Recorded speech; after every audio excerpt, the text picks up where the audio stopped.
Okay, ladies and gents, welcome back to another Yorkshire Rose episode, and welcome to Bristol, which we are seeing from a rather different perspective. Now, speaking of different perspectives, I had a little bit of a disagreement with a large FM YouTuber over on Twitter last week, and, well, I'm going to talk a little bit more about that when we hop in FM. But before we do that, of course, we do have some games to catch up on.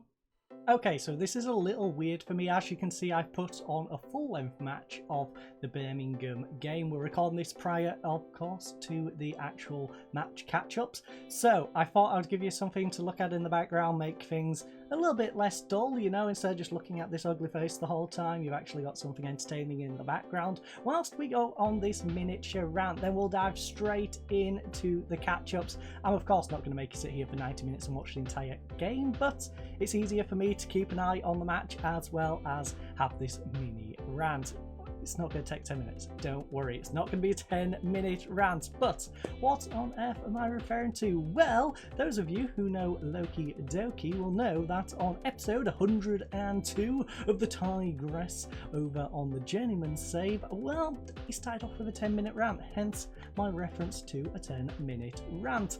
And well, that involved an individual over on Twitter who I quite frankly think got bullied to the point of deleting his account. Now personally, I think that's something he could have intervened with. Yes, it's not his fault if fans decide to go out and harass someone, but at the same time you have that power to say, just don't do it. It will reduce the amount of people who do it at least. Yes, you won't get everyone stopped, but you have the power to stop people from doing it for the most part, so maybe take that on board. Anyways, I then followed that up, and I've got a few different notes here just so I'm not too rambly on the subject. So, as I've previously said, a person put some points to him that I didn't particularly like. I think the person originally didn't put the points across very well. He did have some elements in there which made some sense, but the way he put them across made absolutely no sense. So I can understand from that perspective, he probably looked at it, you're a bit of an idiot, what on earth are you on about? Anyways, especially knowing some of the backstory, I also now do as well from a personal message. I'll get onto that in a bit. I'm not going to share any of the details. That's not in my purview to really be doing that. But the next part is that person, like I said, was then bullied off the Twitter platform, which I felt was wrong. I then had an issue with some of the reasons he made in the video. Now, one of the examples he made, for example, for not making a video for off days. You can make a video for off days, you can have videos set aside, you don't have to do the SEO stuff, you don't have to do your thumbnail, you don't have to do titles, descriptions, all of that you do not have to do on the day. You can schedule a video with its thumbnail on, its description on, its title on. Heck, YouTube Studio even allows you to copy most of that across from other videos that are similar and just change out the title a little bit, change out some of your description, change out a few of those tags. It's not that difficult. You can have videos pre-prepared. Now, as a content creator, I don't think you owe people that. I do think as a person though, who has potentially people who are autistic, for example, watching their videos, and you know that they're watching your videos, to do something that's in your position to do to prevent them having an issue. Leaving it and allowing them to potentially have an issue, I think personally is rather irresponsible, and you should actually just have a video, even if it's just with them in mind. Don't even care about the rest of us. I want them people to not have to suffer in their daily life because you decided it's better that I don't have a video ready. Anyways, side little rant there. It's disagreed. Yeah, so like I was touching on, rather detached in that sense. Feels more of it's a case of I don't owe you. I don't think it's about owing us. I think it's just about personal responsibility and social responsibility of being kind to others, not causing damage where you know you can prevent it happening. Then we have just because, okay, there we go. Just because you don't agree with a person's opinion doesn't necessarily mean that person is always wrong. I'll give you a perfect example. Those of you who know, I've had many disagreements with people like John P. I, for the most part, don't agree with John P and some of the stuff that he does. I think some of the stuff he does is rather sickening, and yeah. Anyways, not going to get onto that. What I will say though is someone like that, in my perspective, I still know that there's things I'll agree with him on. For example, we both think, for the most part, Jasmine Veracity Kanuga is a very nice person. Yes, again, I have some problems with her. That is for another video, another time. Not going to really go into that. But the general point of that is you can disagree with a person for 99% of what they stand for. 99% of the things they do, act, say. You can agree with them on other points. You can be wrong and they can actually be right now and again. So Loki, instead of blocking people on the likes of Twitter, perhaps maybe just consider the fact that they might actually have an opinion that does matter. Your opinion isn't the only opinion that matters, and that gets me on to the final point of being blocked. You blocked me, and I shall see from the quote on screen, essentially because, well, I didn't conform to your opinion, so your opinion's the only one that is actually valid. Having a different opinion makes me invalid, and thus you're not going to essentially convert to my opinion, and thus I'm just going to block you because, well, your opinion doesn't matter. Any opinion that differs from mine is just, well, null and void. But that was my little rant. I probably got a little sidetracked. There's probably some bits in there that I missed, but without further ado, let's go have a proper catch up, shall we? After some crazy person's rant had finished, our first match saw not one but 2 second-half goals as our big Gearthy meat hit that double penetration on Birmingham in the second half to grab us the win. We then welcomed Kevin Phillips managed West Brom to York in a game that turned out to be rather a one-sided affair. After 45 minutes without a goal, the deadlock in this one was eventually broken by Adiapan, who volleyed from a wise free kick. The lead was then doubled 2 minutes later by Lubala before an 83rd minute consolation goal made it 2-1. Okay friends, with that rant and catch up out of the way, it is of course time to head on over to the notebook before we crack on with today's game. So first of all, York confirmed best ever Sky Bet Championship finish. We currently sit in 10th place. I'm not sure what our lowest possible position is. I know we're about 3 or 4 spots at least above the relegation zone at West if we lose all our games, but we are going to finish in our best ever Sky Bet Championship finish. On top of that, well, Wright signed his youth contract, so did Jackson, as you can see further down. Now, Beck has some developmental concerns. That, of course, is because he's sitting on our bench. He's supposed to be a regular starter. He's chilling on the bench because, well, he's our second best goalkeeper. Well, we've discussed this issue with him. He doesn't feel up standard, wants to leave to play football. I agree to not stand in his way, but I won't push for a transfer because I like having him as a backup. He's now waiting for interest to be found in him. On top of that, Goss also had some developmental concerns. Again, a player who previously was a regular starter. Now he's more of a reserve player. He's not even a bench warmer for us, but he was considering leaving. Us then going to him to talk about the matter. Well, simply talking to him was enough to encourage him not to leave. Sometimes talking to someone, it just works. Anyways, Brandon Fleming, he picked up an injury, and it's a lengthy one, a rather lengthy one indeed. He tore his calf muscle after jumping for a header during training. Kind of a rough way to go. Could have at least done it in a game, you know, 3 to 4 months though, while he gets treated for that. Adiapan also has some developmental concerns. I wouldn't say it's developmental concerns, more like I want a little bit more cash in my pocket. Well, we said we would discuss it at the end of the season. He was happy to leave it till then. We then have Alan Sharp. He picked up an injury against Doncaster's under 18s. I'm not quite sure why I clicked this one, but one of our youngsters got a fractured lower arm. Okay, fractures his arm.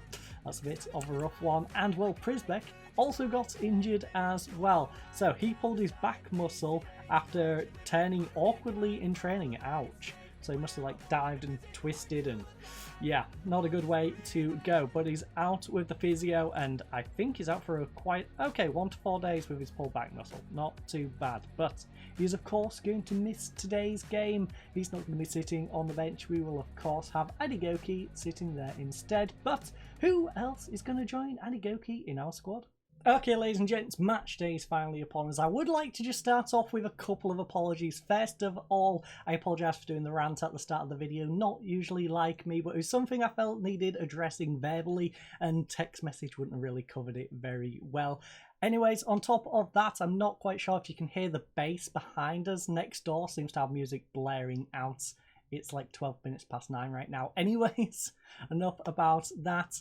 Just in case you can hear it in the background, that is what it is. So that's what that bassy noise is in the background. I apologise if it's picking it up. If it isn't, then, well, I just seem a bit crazy, and I apologise for going on about it right now. As you can see, we are, of course, taking on Bristol City, who sit in 13th place. Hull City is taking on Millwall in 16th, who I, of course, want to see pick up a victory in that one. There's 3 games remaining in the rest of the season. Ipswich occupying that bottom playoff spot, which is a good 6 points behind us. Mathematically, we could technically catch up, like I've previously said many times, especially considering the massive gulf in goal difference between us and 9th place and above. Don't think we're doing it. Definitely don't think we're doing it. I'll just settle for 10th. 10th is a nice little spot. Heck, like I've previously said, if we lose every game, I wouldn't really care that much. Where would we actually drop down to if we lost every game? About 14th. So we're guaranteed like top 14 anyway, even if they all pick up wins, we lose them all. But enough rambling, let's head on in, let's head to the tactical meeting. We're going to apply those opposition instructions. We're suggested to go from a positive to a cautious. You know what, I'm going to meet you halfway, assistant. I'm not going to drop down to a Actually, no, 13th. We are away from home though. We'll go balanced, I'll meet you halfway. So, as you can see, 17 or so thousand people here. Sorry I didn't go over the weather. Just trying to crack on with things right now, because like I said, it's pretty late in the day. Want to crack on with this, and of course you had the whole rant earlier on as well. So don't want the episode to be too lengthy, because, well, quite frankly, I'm a small channel. You're not going to want to sit and watch half an hour video of me when you've got bigger channels that you might want to watch half an hour of them, and then you might just want to come here for 10-15 minutes and watch a short video. So we have in our team here today pretty much the usual suspects. We've got George in goal, the back line of Klein, who's covering for the injured Brandon Fleming. Terry and Adiapan sitting in central defence with Stevens on the right-hand side. Rowley and Sorensen make up our central midfield. Our wings at Ayrton has returned, and so has Hall, with Byers in between, and our big gapy meat up front, consisting of Adigoki, Shipley, Sibic, Lubala, Weiss, Lawless, and Samuel Vokes. And yes, I had to quickly check there. Did I turn my hat around? Because I was wearing it backwards for a little bit. Don't ask me why. I just was. As you can see, a few people. Beck, in fact, I could have probably sat on the bench, but what's the point? He's going to sit there. No point in risking him if he's got an injury, if he does have to come on. Williams still not quite back from his injury. And, of course, Brandon Fleming has his now lengthy injury as well. So, a couple of players lacking match sharpness. We'll have to keep an eye on those. And perhaps some more. But that is our team for today. So, as you can see, Chris Wilder is the manager for them here today. Do they have any players? Troy Parrott is in their team. Interesting. And Connor from Coventry. Anyways, let's punch our fists. And, the pressure's all on them. So what do we have to lose? Go out there and cause an upset. Okay, I'm just a blubbering mess today. You know, can't really speak properly. So I apologise about the earlier rant, and I probably went over the odd point twice. But yeah, that happens when you're rambling about a rant. When you start ranting about rant, you start. Anyway, enough about that. We're going to just focus on our episode now. So, big get for me, tries to get through to Ayrton, intercepted and cleared away. Better check that this isn't... Okay, we're on key highlights. I remember to put it back on key highlights. We're all good. Ball up to Parrott. Well, less me remembering to put it back, because I, of course, put it back to do the catch-up games. But whether it stayed there is another matter. We all know Football Manager. Sometimes it can be a little bit quirky. Sometimes you can change a setting, come back, and you're like, why has my setting changed back to what it was on before? So, early goal. The Parrot has struck an early. Holly indeed wants a cracker. We are going to go positive. We're going to demand more. In fact, I should probably go attacking, but we're not. We're going to go positive for now. 53% of possession, and yet we find ourselves a goal down 17 minutes into this one, and that music really is distracting me. It's one of those where, you know, subtle change, it just sort of Anyway, it's like someone whispering behind you while I try and do the episode. But 1-0 down going into half time. We are at the back end of the season, so this doesn't really bother me too much, but it'd be nice if we could pick our form up, lads. So, you know what? No, we're going to go assertive. We seem to simply have to be better in front of goal. At least start hitting the target more often, lads. Will Adipan's just like, meh, whatever, everyone else, motivated them. But, Moofy, so I can literally feel the bass on my feet right now. Anyway, Terry intercepts the ball, plays it back to Nathaniel Klein. Nathaniel Klein, of course, is going to be happy he's finally getting some game time. And it's a ball played inside. Now, it's played across to Parrott. Parrott, the goal scorer, of course, trying to play assist now to Scott. Scott had way too much space there. We shouldn't be giving him space like that. And we, my friends, might have to start making some substitutes rather soon. The players whose fitness weren't quite there are holding on quite nicely, which is nice. Leeds United is 1-0 down to Bournemouth, by the way. And Millwall is 1-1 with Hull City. Also, Blackburn 2-1 at Portsmouth. Reading 2-1 at home to Middlesbrough. 2-0 Sheffield against QPR. Fulham's destroying Swansea 4-0. I think Swansea can basically say they're down at this. Actually, mathematically, they are down. So, yeah. Swansea's relegated. West Brom 2, Luton 2. I would say these three teams, Portsmouth, QPR and Swansea, pretty much guaranteed to go down at this point. I think Peterborough, even though they're only 4 points away with 2 games left, should be safe. They should, theoretically, be safe. Birmingham taking on Stoke late. But we are going to take Byers off. He's having a bad game. He's tired. We do need to start going attacking now. So let's do that. Lawless is going to come on for Byers. Hall's on a yellow card. How is he getting a 6.2 out of Klein? Nathaniel, you're going off. That is not the sort of performance we want. Our big Gearthy meat is struggling. Sorensen's having a rough one. And so is Hall. Can't take all 3 off though. So Sibic can come in for Sorensen, swap you guys around, and we'll do that. Hopefully that is enough to get us going. Bensley, though, with the goal kick. He's going to hoof it upfield to Scott. Civic, lovely interception, nods it down to Lawless. Lawless now inside to Rowley. Rowley turns passes to Hall. He's got an overlap on the right-hand side. He finds him. Come on, Shakin' Stevens. You can get past your man. You've got support inside as well if you wish. Pull it back to Rowley. Ball over the top back to Shakin' Stevens. He's still onside. Whipping a good cross. Come on, Big Gearthy. Goes to the goalkeeper. Punches away. Lawless will collect it, though. He can pull it back. He's going to use him. Shipley. Maybe play it inside. Shipley, no, you're not the quickest. Just play it inside, please. You've got support behind you. Yes, finally goes to Civic. Bit too late. Ball over by Civic, though. What a beautiful finish by our big Gearthy meat. Slides in their 17th goal of the season, ladies and gents. What a beautiful equaliser. We made it hard on ourselves. But you know what? Not a bad little fight back there. And we are going to drop back to a positive mentality. We're not going all the way back, but we shall drop back to a positive. So, Van der Ven. It's into Hassan. Hassan plays it back to Van der Ven. Van der Ven into Scott, and it's a lovely save by George. Scott should have probably put that one away. Adipan, though, clears it away, and ladies and gents, 10 minutes remain in this one. Can either side grab a winner? Big Gearthy meat on the 69th minute, by the way. Just saying. Interesting choice of player to score on that particular minute, but, ladies and gents, we've just nabbed ourselves a 1-1 draw. Rather disappointing with Rowley getting a 6.3. We also had a 6.2 out of Klein, Sorensen 6.4, 6.5 out of Byers. A few players who really should have done a lot better.